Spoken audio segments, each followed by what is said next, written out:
Today on Haltech Workshop Features, we're in Melbourne and we're going to meet Gerardo, the G, in G-Force.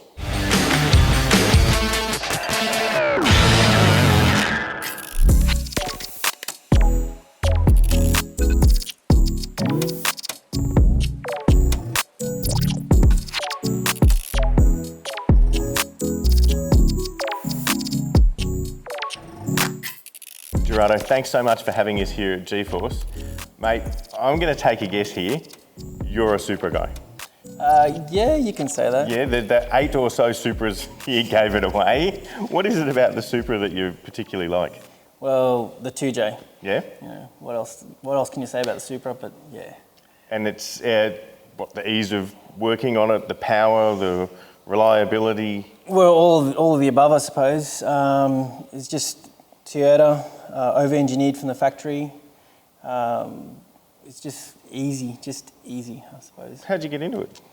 I guess always been into my Toyotas. Started off with 3 SGTEs in a Celica, and then from there, as time went on, sort of grew up into 6-cylinders. Bought my first Aristo with a 2J. That got me into it, and I suppose the hunger for power was always what kept me playing with it. And then from there, I bought a Supra. And as time went by, I suppose playing with my mates, 2Js and that, it grew into a business. How long have you been here in Melbourne Southeast? Well, we've been in this building for 3 years. Sort of just came about, I suppose, because it just came to a point where I was working. My side work grew out of control, and I thought, okay, it's time for us to take the step into reality. Take the leap of faith and go into it, and then from there it's grown. So you might think this is a totally original, unmolested red Supra, but you'd be wrong. That is a Garrett GTX 45, and this stock bottom end Supra makes over 600 kilowatts. The way G-Force has built this is actually really cool. It's a nice, quiet cruiser and as much of a sleeper as a Supra can be, but when you put your foot down, you know about it. On the other end of the spectrum is this red Supra, which doesn't have very much stock about it at all. So G-Force has done a heap of carbon details. They've got the wide body kit, the wheels, and under the bonnet, we've got a built engine with billet mains caps, which is going to make a heap of power. If someone rocks up with a GTR, are you going to tell them where to go, or are you... No, definitely not. No? No, maybe not straight away. So Supras you're not wholly and solely a Toyota shop. No. You're just more of a performance shop. Obviously, there's a Commodore up here with an LS in it that I can see, so you do other stuff. Drag racing, street cars, circuit cars? Mainly street cars. I mean, in the local area, we're predominantly known for our fabrication. Okay. I guess, funnily enough, it's mainly not on Toyotas and Supras. Obviously, you've got the hub dyno here. Do you do the tuning yourself? Yeah. I do the tuning here myself. Yeah, okay. So you can come in, get your fab work done, do a bit of engine work, get the ECU, get the tuning done, and drive out a happy customer. Yeah, and I guess that's how those services come about. Of course, we're here in Victoria, Mexico, so it's only natural we'd run into Juan J. Obviously, the Chaser has a 1J in it, and it's also got an Elite 2500. The coolest thing that we've done, which may come as a surprise, was the Honda Odyssey. Okay. With a K24. Yeah, wow. A young kid came in, and at first I didn't take him very seriously. But once we saw the car and his enthusiasm and what his collection of parts were, from there, it ended up being one of the coolest things. So you really end up sort of in a cool relationship with your customers, and if their ideals match your ideals and you're building something cool together, you're really happy to take that on. Yeah, definitely. I mean, look, we've been customers ourselves, especially when I was younger, and it's sort of didn't want to be the same way or have the same, I guess, I didn't want to go down the same lines where you're sort of dismissive of what people's ideas are and stuff. We may not agree on everything, but if they have that passion and enthusiasm, I think they're prepared to do it the right way and do it the G-Force way. That's a really cool philosophy. All right, let's get away from Honda Odysseys, back to Supras, because that's your jam. I'm interested in this Supra, because this is a track Supra, so it's a bit different to your usual Supra. Tell us a bit about the history of it. Okay, so this is John Mackenzie's circuit Supra. It's been around for a fair few years. I suppose we've been spying it for a while, you can say. Sort of visited us for a dyno day last year.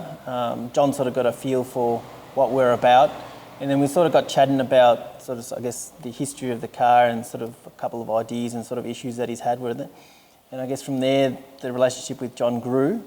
And as it came about, there was a bit of engine issues with it. So he brought it to us to take apart and have a look and see what happened with it.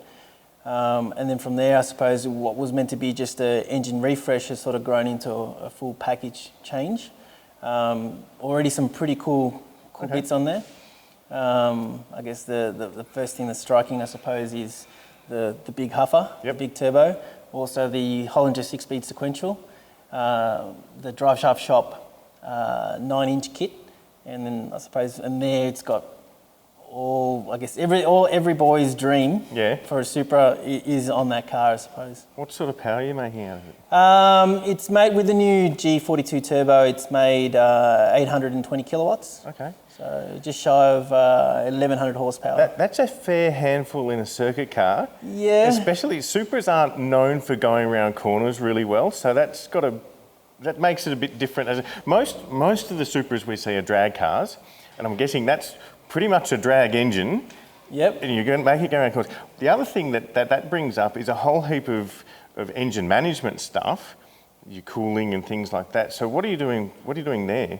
Okay, so at the moment it's got a Platinum Sport 2000 ECU in it. It does have the full Haltech catalogue as far as sensors, race pack dash, smart wire, but it hasn't really been all fully utilised, I suppose. We're making the change to the Elite 2500. Actually, we're in the process at the moment of sorting that out. So we want to make full use of the wheel speed sensors, so we're going to as well as adding drive-by-wire, we're going to be putting in traction control, engine protection strategies, so we have multi-level there. At the moment, it's fairly limited to the way that it only has the one stage, so it's all on or off. Yep. With those, I suppose it'll help us, although we can't make use of that 820 kilowatts in race trim. We're hoping to use as much power as possible. Okay, and you talked about your engine protection levels. That means that you can look at, say, your coolant temperatures, and if it starts to get a little bit hot, you can pull a little bit of boost out, or if you drive by wire, you can close the throttle a little bit. Then go up your next levels and put more fuel in if you need to cool the engine down, things like that, which is what you need in a circuit car that's not doing an 8-second quarter. Yep. Yeah. Essentially, this car is a drag car that goes around corners. And the power and the heat and all that associated with it is still the same. And on top of that, we've got a very aggressive owner-driver who's pretty much laid it out. He's, I guess the rules are, I will drive it until the wheels fall off. Right. So you do whatever it takes to make sure that this thing... To keep the wheels on for as long as possible. So that's what we've been enlisted to do. So we've accepted that challenge. Okay. So that's why we've enlisted that, I guess, the hardware and the software now to... And what's in the future for this car? Is it doing track days? Yeah, it's we're hoping to have it all sorted so we can enter into the next Vic Super Sprint, I guess, season. At the moment, we're still trying to sort it out, taking small steps. There's a lot of data to take in, which we've only just had access to through the race pack logger dash. But ultimately, we want to take it to World Time Attack. Okay, so we might see you in Sydney towards the end of the year. Yep. Yeah, awesome. Yep, definitely. We'll push hard. I mean, there's a long road ahead of us. The main shift being going from full slicks to semis or R-compound tyres. That'll probably be the biggest change. So it's not all just engine related, but we've got a lot of suspension work. Set up and suspension, yeah. Well, Gerardo, thanks so much for showing us the cool Supras here at G-Force. Anytime, mate. And now, if you're a Toyota guy or a Honda Odyssey guy, it seems Gerardo's the man you've got to come and see here in Melbourne. And remember, if you're doing cool things with Haltech, we'd love to come and see your workshop. Send us an email or give us a call. As always, my name's Richard, and this is another Haltech workshop feature.